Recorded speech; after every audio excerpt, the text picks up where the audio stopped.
আসসালামু আলাইকুম অষ্টম শ্রেণীর প্রিয় শিক্ষার্থীরা, আজকে আমরা তোমাদের ইংলিশ বইয়ের 41 পেজ নিয়ে আলোচনা করব।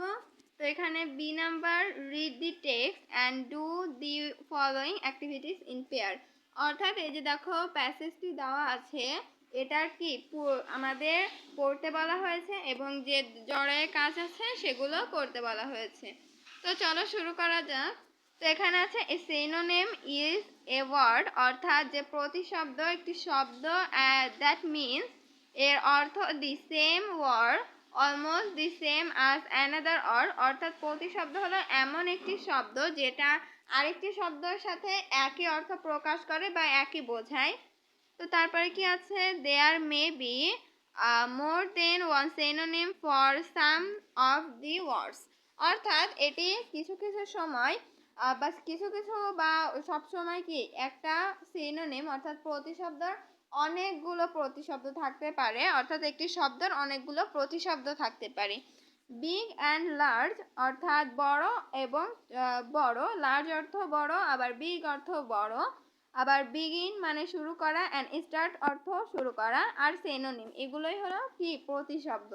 এই দেখো এখানে বিগ বা লার্জ এগুলো মানে কিন্তু বড়, কিন্তু এটা কিন্তু শব্দ আলাদা, সুতরাং এটাই প্রতিশব্দ।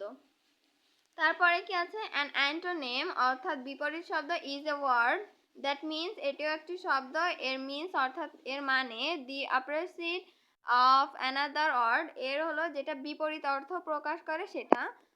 সরো অ্যান্ড হ্যাপিনেস অর্থাৎ দুঃখ এবং কষ্ট, রাইট অ্যান্ড রং অর্থাৎ সঠিক অথবা ভুল, আর এক্সাম্পল অফ অ্যান্টোনিম অর্থাৎ এগুলো বিপরীত শব্দের একটা উদাহরণ।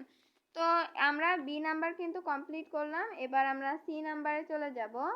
তো এখানে সি নাম্বারে যদি আমরা যাই তাহলে আমরা কি দেখতে পাচ্ছি, এখানে সিতে দেওয়া আছে find the synonym of the following words, take help of the dictionary, অর্থাৎ এখানে কিছু শব্দ দেওয়া আছে যার প্রতিশব্দ আমাদের বের করতে হবে। তো এখানে আমরা ডিকশনারির সহায়তা নিতে পারি। তো এখানে প্রথমে এখানে কি বলা হয়েছে, আইডেল, এটার প্রতিশব্দ হলো লেজি। টেক্সট প্যাসেজ অর্থাৎ আমরা দেখো এই যে একটা টেক্সট পড়লাম, এটা কিন্তু প্যাসেজও বলা হয়। অ্যানোয়েড অর্থাৎ আমাদের টিসেড, তারপর রেজাল্ট, তারপর আউটকাম, গোল অর্থাৎ লক্ষ্য, তো এটা এইম অর্থাৎ লক্ষ্য, তো এটা আমরা প্রতিশব্দ হিসেবে ব্যবহার করতে পারি। ট্রিপ অর্থাৎ এখানে আমরা এর প্রতিশব্দ কিন্তু জার্নি ইউজ করতে পারি, অর্থাৎ কোনো জায়গায় ভ্রমণ করতে গেলে কিন্তু আমাদের যে জার্নির প্রয়োজন সেটা। তারপরে এখানে কি আছে, ভ্যালুয়েবল অর্থাৎ ক্লোজলি, তারপর রিটার্ন অর্থাৎ কামব্যাক।